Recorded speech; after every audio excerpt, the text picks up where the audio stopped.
इस कहानी के दो पात्र हैं जो एक गांव में रहते थे, श्रवण और वरुण। एक दिन श्रवण और वरुण एक जगह मिले और बात करने लगे। अरे वरुण, तुम पिछले हफ्ते बिल्कुल दिखाई ही नहीं दिए यार अपनी परेशानियों का रोना कितना रो। अरे मैं तुम्हारा बचपन का दोस्त हूँ, अगर तुम मुझे नहीं बताओगे तो किससे कहोगे? हम दोनों एक ही उम्र के हैं। तुम्हारी बहुत साल पहले शादी हो चुकी है, लेकिन मैं अभी तक अकेला ही हूँ। इसीलिए एक साधु ने मुझे एक तीर्थ स्थान पर जाने के लिए कहा था। जाने के बाद भी अभी तक एक भी रिश्ता नहीं आया है। चिंता मत कर वरुण, सही वक्त पर सब हो जाएगा। पता नहीं सही वक्त कब आएगा। इसी बीच वरुण के फोन पर कॉल आया। हेलो, कौन बोल रहा है? वरुण, मैं एक मैच मेकर हूँ। ये सुनकर वरुण की आंखों में चमक आ गई। हाँ बताइए। पास के गांव से एक लड़की का रिश्ता है, तुम जाकर देख लो। मैं तुमको पता भेजता हूँ, अगर पसंद आए तो बता देना। ठीक है। ये कहते हुए वरुण ने जल्दी से कॉल काट दिया। अरे श्रवण, इतने दिनों बाद मेरे लिए एक रिश्ता आया है। तुम्हें भी चलना होगा कल मेरे साथ लड़की देखने के लिए। ठीक है, जरूर चलूंगा। फिर वो अपने अपने घर चले गए। अगले दिन वरुण एकदम कायदे से तैयार होकर आंखों पर स्टाइलिश ग्लासेस लगाकर श्रवण के घर गया। चल भाई, जल्दी से आ, चलते हैं। मुझे जरा टेंशन हो रहा है। काहे का टेंशन? इस गेटअप में देखकर तो लड़की वरमाला लेकर खड़ी हो जाएगी तेरे सामने। हाँ। वो दोनों मैच मेकर के बताए पते पर पहुंच गए। लड़की के पिता ने उन दोनों का स्वागत किया। आइए आइए, अंदर आइए, यहाँ बैठिए। तुरंत वो दोनों जाकर वहां बैठ गए। मुझे समझ नहीं आया कि आप दोनों में से वो लड़का कौन है। फौरन वरुण ने उनका असमंजस दूर किया। मैं हूँ दूल्हा। मेरे ग्लासेस देखकर आप समझ नहीं पाए? ये मेरा दोस्त है, इसकी तो कई साल पहले शादी हो चुकी है। इसी बीच लड़की की माँ अपने साथ लड़की को लेकर आई और ठीक वरुण के सामने बिठा दिया। वरुण को बड़ा अच्छा लगा और बोला, मुझे लड़की बहुत पसंद है। अगर तुम चाहो तो लड़की से कुछ पूछ सकते हो बेटा। जब वरुण पूछने ही वाला था, लड़की की माँ जो वरुण के पीछे खड़ी थी, उन्हें गर्मी लगी और उन्होंने पास रखा टेबल फैन शुरू कर दिया। उसकी हवा से वरुण ने जो विग पहनी थी उड़कर सीधे लड़की की गोद में जाकर गिरी। वो लड़की उसे देखकर इतनी बुरी तरह डर गई कि जोर जोर से चिल्लाने लगी। इससे वहां खड़े सभी चौंक पड़े। वरुण का टकला सिर देखकर उस लड़की ने वो विग उठाकर वरुण पर फेंकी। मैं इस टकले आदमी से शादी नहीं करूंगी, ऐसा कहकर वो फौरन वहां से चली गई। हे भगवान, अगर हमने वो फैन नहीं चलाया होता तो हमें तुम्हारे टकले सिर का पता ही नहीं लगता। इससे वरुण को लगा जैसे उसकी सारी इज्जत ही चली गई। दोनों सिर झुकाए बाहर आ गए। मैंने अपनी सारी इज्जत गंवा दी, अब मैं पूरी जिंदगी शादी नहीं करूंगा। कुछ नहीं हुआ है वरुण, फिक्र मत कर। ये नहीं तो कोई दूसरा रिश्ता आएगा। सारा कबाड़ा लड़की की माँ ने किया। अगर उसने पंखा नहीं चलाया होता तो मेरी शादी आज फिक्स हो गई होती। वो हमारे अच्छे के लिए ही हुआ। ईमानदारी बरतना ही अच्छा होगा। धोखे से शादी करना गलत है। अगली बार विग नहीं पहनना। ऐसी लड़की चुन जो तू जैसा है वैसे ही पसंद करे। ठीक है यार, इस बारे में किसी को नहीं बताना, वरना मैं किसी को मुंह नहीं दिखा सकूंगा। ठीक है, मैं ऐसे भी नहीं बताने वाला था। आजा चल चले। फिर दोनों अपने गांव चले गए। कुछ दिन बीत गए, लेकिन वरुण के लिए कोई रिश्ता नहीं आया। एक दिन बेहद गर्मी पड़ रही थी। वरुण एक पेड़ के नीचे बैठा था। ठीक उसी समय बहुत सुंदर लड़की वहां से गुजरी। गर्मी की वजह से वो लड़की चक्कर खाकर गिर पड़ी और उसके सिर में चोट लग गई। उसका बहुत सारा खून बह गया। उसे इस हालत में देखकर वरुण उसे लेकर हॉस्पिटल भागा। उसने अपना खून देकर उसकी जान बचाई और उसके इलाज के लिए पैसे भी दिए। कुछ देर बाद लड़की को होश आ गया और उसने वरुण को बुलाया। तुमने मेरी जान बचाने के लिए कितना कुछ किया। मैं हमेशा तुम्हारी एहसानमंद रहूंगी। मुश्किल में मदद करना हर किसी का फर्ज होता है। तुम जैसे लड़के से कोई भी लड़की शादी करना चाहेगी। अगर तुम राजी हो तो मैं बनना चाहूंगी तुम्हारी बीवी। ये सुनकर वरुण हैरान रह गया। मुझे तुम्हें एक सच बताना है। मेरे सिर के सारे बाल उड़ चुके हैं। मैंने सिर पर विग पहना है। ये कहते हुए उसने अपना विग निकाल दिया। इससे क्या फर्क पड़ता है? मुझे तुम्हारा रूप नहीं, तुम्हारा दिल पसंद आया है। तो तुम अब भी मुझसे शादी करना चाहती हो? हाँ, मैं करूंगी तुमसे शादी। इससे वरुण खुशी में उछल ही पड़ा। फिर वरुण ने उस लड़की से शादी कर ली। आखिरकार वरुण की इच्छा पूरी हो गई थी। 16वें भाग में युवराज और प्रेतात्माओं का सरदार उस जादूगर की खोज करने निकले जिसने चंद्रिका को श्राप दे दिया था और उसे एक सांप का रूप दे दिया था। थोड़ी दूर चलने के बाद उन्हें एक जादूगर मिला। चंद्रिका का रूप क्यों बदला तूने? ऐसा क्या किया था उसने? इतना कहते हुए उसने उस जादूगर को छड़ी से पीट डाला। अयो, बंद करो, पीटना बंद करो। क्या कह रहे हो? मुझे कुछ समझ नहीं आ रहा। ओह अच्छा, समझ नहीं आया तुम्हें? नाटक खेल रहे हो क्या? तुमने मेरी बहन चंद्रिका को सांप बना दिया। गलत काम करके भूल भी गए। मुझे नहीं पता कुछ, छोड़ दो मुझे। इस तरह वो युवराज के सामने गिड़गिड़ाया। तब प्रेतात्माओं के सरदार ने कहा, युवराज, उसे मत मारो। शायद ये वो जादूगर नहीं जिसने हमारी चंद्रिका का ये हाल कर दिया। मैं बार बार अपनी शक्तियों के बारे में भूल जाता हूँ। रुकिए चचा, मैं अपनी शक्तियों का इस्तेमाल करके देखता हूँ कि कहाँ छिपा बैठा है वो जादूगर। इतना कहते हुए युवराज ने उस जादूगर को ढूंढा। चचा देख लो, आपको ये सच बोलता दिख रहा है, लेकिन ये वही जादूगर है। नहीं नहीं, मुझे कुछ नहीं पता, मुझे छोड़ दो। ये क्या?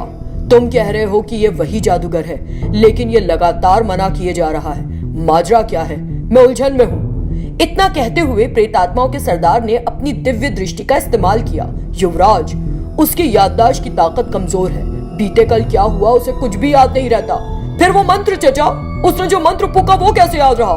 मैंने कहा ना, उसकी याददाश्त में खोट है। उसकी याददाश्त आती जाती रहती है। तो फिर अब हम क्या करें चचा?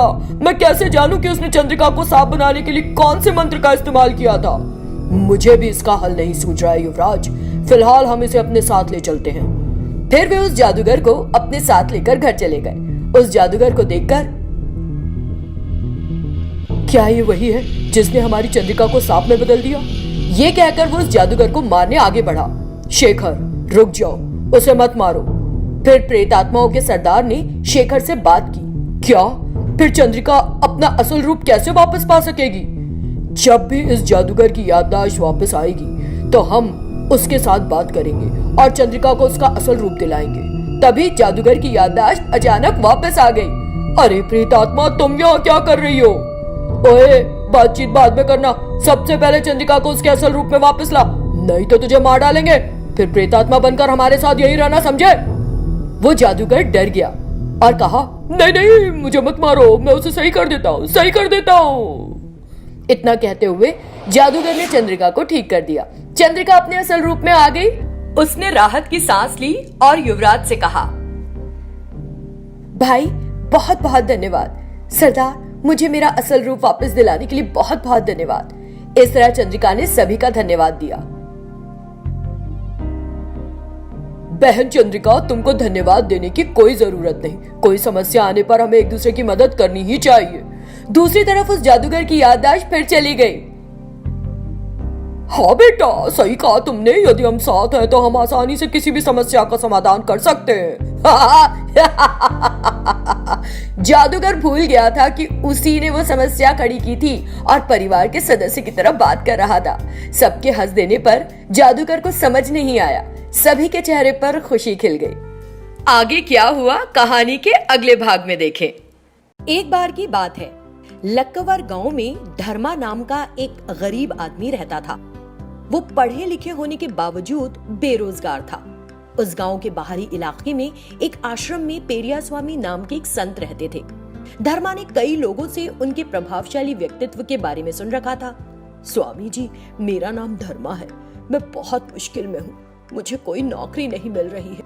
इस वजह से मुझे अजीब से विचार आते हैं कि इंसानों से ज्यादा शैतान इंसानों की मदद करते हैं। मुझे शमशान घाट जाकर शैतानों से दोस्ती करने का दिल करता है। धर्मा, तुम परेशान हो, इसीलिए इस तरह के ख्याल आना स्वाभाविक है। लेकिन भूतों से दोस्ती बहुत खतरनाक है, इसलिए ये एक बुरा विचार है। भूत इंसानों को धोखा देते हैं। तो बताइए स्वामी जी, मुझे क्या करना चाहिए? धर्मा, इस गांव के मुखिया भूषण के पास जाओ। वो किसी को लेखा अधिकारी के पद पर रखना चाहता है। भूषण को बताना कि मैंने तुमको उनके पास भेजा है। धर्मा वहां फौरन चला गया। मुखिया जी, स्वामी जी ने मुझे भेजा है। आपको एक लेखा अधिकारी की आवश्यकता है ना? कृपया वो नौकरी मुझे दे दीजिए। तुमने देर कर दी। कल ही हमने उस काम के लिए एक को रख लिया है। हमें खेद है इस बात का। उसके बाद स्वामी जी ने धर्मा को कुछ और लोगों के पास भेजा जो उसे नौकरी दे सकते थे, लेकिन उन्होंने कुछ और कारण बताए जिस वजह से उसे किसी के यहाँ भी नौकरी नहीं मिली। धर्मा आखिरकार तंग आ गया और एक दिन कब्रिस्तान चला गया। धर्मा कब्रिस्तान में गया और वहां एक बरगद के पेड़ के नीचे बैठ गया। क्या होगा मेरा? बरगद के पेड़ पर एक भूतनी धर्मा का रोना सुनकर नीचे आ गई। कौन हो तुम? यहाँ क्यों आए हो? मैं बड़ी मुसीबत में हूँ। मेरी कोई मदद भी नहीं कर रहा, इसलिए मैं तुमसे दोस्ती करने आया हूँ। क्या तुम बनोगी मेरी दोस्त? भूत ने सोचा कि इंसान होकर एक भूत से मदद मांग रहा है, जरूर मूर्ख है, और उसके साथ खेल खेलने की सोची। उसने काफी देर तक सोचा और फिर दिमाग में एक साजिश रची। धर्मा, मैं तुम्हारी जरूरतों में तुम्हारी मदद जरूर करूंगी। मैं गांव की मुखिया की बेटी के शरीर में घुस जाऊंगी। तुम वहां जाना और उसकी बेटी को मुझसे छुड़ाने में मदद करने के लिए एक तांत्रिक के रूप में कुछ मंत्रों का जाप करना। तुम्हारे वहां पहुंचते ही मैं उसके शरीर को छोड़ दूंगी। ग्राम प्रधान अपनी बेटी को फिर से सही करने के लिए तुम्हारा एहसान मानेगा। अगले दिन धर्मा ने उस भूतनी के कहे मुताबिक ही किया। ऐं नमः क्रीम क्रीम कालिकाय स्वाहा। आपने मेरी बेटी को उस भूत से बचाया है। यहाँ ये लीजिए 1000 स्वर्ण सिक्के। इनाम पाकर धर्मा पर लालच सवार हो गया और वो तुरंत वापस उस भूतनी के पास गया और उससे कहा, हमारी पहली योजना में हम कामयाब रहे। अब इस बार तुम जमींदार की बेटी के शरीर में घुस जाओ। मैं एक तांत्रिक बनकर जाऊंगा, मदद करूंगा और इस बार और अधिक सोने के सिक्के कमाऊंगा। धर्मा का लालच देखकर भूतनी को लगा कि उसे अब धोखा देने में मजा आएगा। अगले दिन भूतनी जमींदार की बेटी के शरीर में घुस गई। उन्होंने धर्मा को बुलाया क्योंकि उसने पहले गांव के मुखिया की बेटी के मामले में मदद की थी।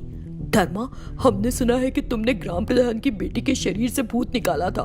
कृपया मेरी भी मदद करो और मेरी बेटी को फिर से ठीक कर दो। मैं तुम्हें मुंह मांगा धन दूंगा। धर्मा जमींदार की बेटी के पास गया और एक तांत्रिक की तरह मंत्र जाप करने लगा। ऐं नमः क्रीम क्रीम कालिकाय स्वाहा। धर्मा, मैं यहाँ बहुत आराम से हूँ। मुझे खाने के लिए स्वादिष्ट पकवान मिल रहे हैं, सोने के लिए नरम गद्दे, इसलिए मैं कहीं नहीं जा रही। भूत की बात सुनकर धर्मा चौंक गया। उसने सोचा, यदि मैं जमींदार की बेटी को इस आत्मा से छुटकारा दिलाने में मदद नहीं करता तो वो मुझे दंडित कर सकता है। फालतू ही मैं अपने लालच के कारण इस भूतनी का दोस्त बन गया। आदरणीय जमींदार जी, ये एक बहुत ताकतवर भूतनी है। मुझे 2 दिन का समय दीजिए। और फिर धर्मा मदद मांगने के लिए स्वामी जी के पास गया। धर्मा ने उनके पैर छुए। स्वामी जी, मुझसे बहुत बड़ी गलती हो गई। मैंने आपकी बातों के मर्म को नहीं समझा। धर्मा ने बताया कि भूतनी से मिलने के बाद क्या हुआ। धर्मा, अब तुम एक भूत का दोस्त बनने के खतरों को समझ गए ना? मैं तुम्हें इस समस्या का हल बताता हूँ। स्वामी जी ने उसे एक उपाय बताया। उस योजना के अनुसार धर्मा अगले दिन हाथ में एक बोतल लेकर जमींदार के घर गया। भूतनी ने उत्सुकता से बोतल में झांका। क्या इसमें एक सुंदर रेशमी झूला है? मेरे गुरु ने इसे हिमालय से प्राप्त किया है और मुझे दिया है। जो कोई भी इसमें झूलेगा और एक नए रूप की कामना करेगा तो वो उसे पालेगा। मैं हमेशा से एक सुंदर अप्सरा बनना चाहती थी। मैं झूलूंगी इसमें, लाओ दो। भूतनी धुआं बनकर उस बोतल के अंदर घुस गई। धर्मा तो इसी इंतजार में था। उसने भूतनी के अंदर दाखिल होते ही बोतल का ढक्कन बंद कर दिया और फिर उस बोतल को गांव के बाहरी इलाके में ले जाकर दफना दिया।